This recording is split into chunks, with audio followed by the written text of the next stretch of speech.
Terima kasih Yang Mohd Menteri. Saya boleh simpati dengan banyak kerja ya. Tetapi kes keganasan ataupun rumah tangga ataupun kes penderaan kanak-kanak, dia bukan habis satu kali. It's not a one off. Dia selalunya dia ambil masa yang panjang dan social worker perlu memberi counselling banyak kali. Jadi saya nak tanya kepada setiap social worker yang mengenalikan kes-kes seperti ini, at one time berapa kes satu orang yang boleh ambil? Jadi bukan saya rasa dan mereka yang mengenali kes-kes seperti ini, mereka perlu dilatih dan bukan mereka yang turun padang untuk mencari itu. Saya rasa itu latihan yang berlainan. Dan pada waktu sekarang pun saya rasa kaunselor adalah kekurangan. Jadi saya rasa adalah walaupun saya simpati tapi kurang wajar kalau kita hantar juga kaunselor pergi buat kerja yang lain yang pada waktu yang sama. Kaunselor memang sudah kekurangan. Yang pertama, yang kedua, saya rasa kita sudah berbincang sepanjang masa ini dan saya rasa wanita dan juga masyarakat adalah begitu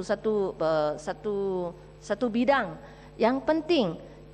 Tapi saya tak lihat dalam ucapan ataupun dalam bajet 20110 memberi kepentingan kepada gender dan masalah sosial. Sekiranya kita mempunyai satu sosial yang civilized, satu masyarakat yang manani, satu masyarakat yang di mana semua keluarga bahagia. Jadi kita ada high income pun tak guna. Jadi bolehkah Yang Berhormat Menteri meminta supaya Yang Amat Berhormat Perdana Menteri menambah satu trust di dalam bajet beliau supaya ini diberi kepentingan. Terima kasih. Yang Berhormat, dalam perkara ni saya tak setuju dengan Yang Berhormat. Sebab sebenarnya ni minta maaf ya, cara yang Berhormat nak itu adalah mungkin cara lain. Tetapi pendekatan kerajaan dan juga Yang Berhormat Perdana Menteri Datuk Seri Najib adalah agak berlainan. Kalau Yang Berhormat tengok bajet beliau sebenarnya mengambil kira isu-isu sosial yang berlaku. Misal kata, apabila beliau meningkatkan bajet untuk Kementerian Wanita, Keluarga dan Masyarakat, terutama untuk bantuan, ya, itu adalah satu juga langkah untuk membantu. Dan misal kata, apabila beliau menentukan ekonomi negara itu melonjak, dan kita di Malaysia ini, negara kita tidak ada orang yang tidak ada pekerjaan. Saya mana-mana saya pergi, saya selalu kata sebenarnya Barisan Nasional hebat kerana walaupun kita bukan negara kebajikan, tetapi kita buat kebajikan yang juara. Sebab bila negara kita ekonomi dia melonjak, tak ada orang, tak ramai yang menganggur, semuanya kualiti hidup begitu baik, itulah sebenarnya kebajikan kepada rakyat yang tersohor. Jadi kalau nak ikut dalam perkiraan itu, bajet yang dibentangkan oleh menteri pada hari ini adalah bajet yang mengambil kira aspek sosial. Walaupun beliau tidak payah nak memperkatakan, tapi kalau Yang Berhormat meneliti bajet ini adalah untuk kesejahteraan rakyat. Bila rakyat tu sejahtera, dia tidak miskin, dia sihat, dia ada peluang masa hadapan untuk pendidikan dan lain-lain, itu sebenarnya mengubati masalah sosial yang ada di negara ini. Yang Berhormat, saya minta maaf, saya dah bagi ruang yang banyak.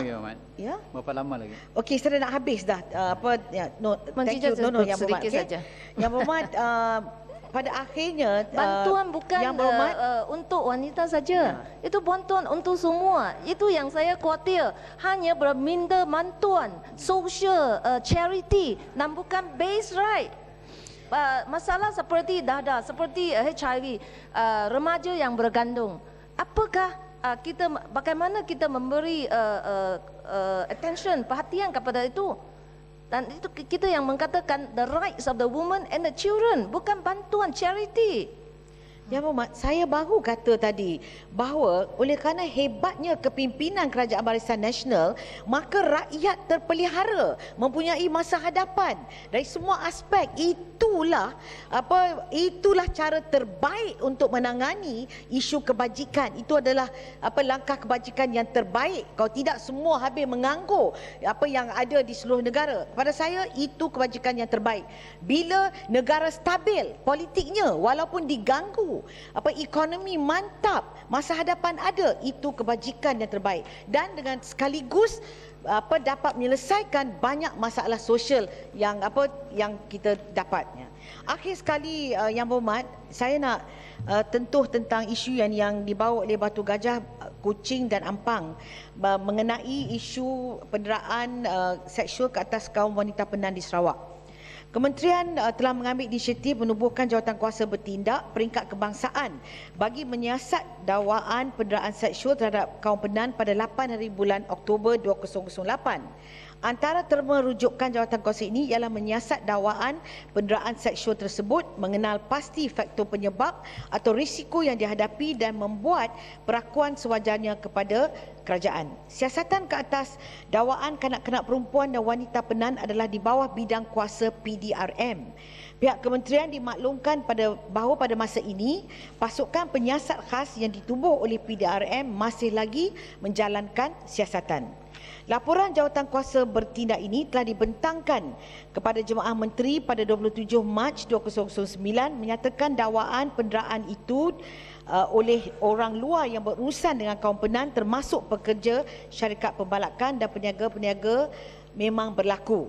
Laporan ini adalah hasil daripada kaedah siasatan yang diguna pakai, iaitu melalui temu bual dan pemerhatian oleh ahli jawatankuasa bertindak semasa sesi lawatan diadakan. Bagaimanapun, bagi setiap kes yang disyaki berlaku, ahli jawatankuasa bertindak mengalami kesukaran untuk mendapatkan tarikh sebenar kejadian yang didakwa oleh mangsa-mangsa kerana mereka sendiri tidak dapat mengingati tarikh sebenar kejadian. Jawatankuasa Bertindak seterusnya telah melaksanakan tindakan susulan seperti berikut. Pertama, melaksanakan langkah-langkah untuk menangani isu penderaan seksual melalui peningkatan kesedaran kaum Penan terhadap isu keganasan terhadap wanita. Kedua, pelaksanaan langkah-langkah untuk menangani isu pendaftaran kelahiran melalui pelaksanaan program outreach, operasi pendaftaran bersepadu dan menempatkan 2 pasukan unit khas bergerak di kawasan Baram. Dan ketiga, pelaksanaan langkah-langkah untuk menangani isu kesihatan melalui penyediaan peruntukan kewangan yang mencukupi bagi membolehkan perkhidmatan doktor udara dan perkhidmatan perubatan bergerak diteruskan, memberi latihan mengenai isu penderaan seksual kepada pegawai dan kakitan kesihatan, memperkukuhkan perkhidmatan kesihatan bergerak dan mengembeling penghormatan kaum Penan itu sendiri dalam aktiviti promosi kesihatan. Kementerian melalui Jabatan Pembangunan Wanita telah mengadakan beberapa perbincangan dengan Sarawak Women for Women Society. Perbincangan ini dipengsikan oleh Datuk Dr. Nurul, Ketua Pengarah Jabatan Pembangunan Wanita itu sendiri, yang merupakan timbalan pengerusi Jawatankuasa Bertindak dan dihadiri oleh pegawai-pegawai Jabatan Pembangunan Wanita dan Biro Wanita Sarawak.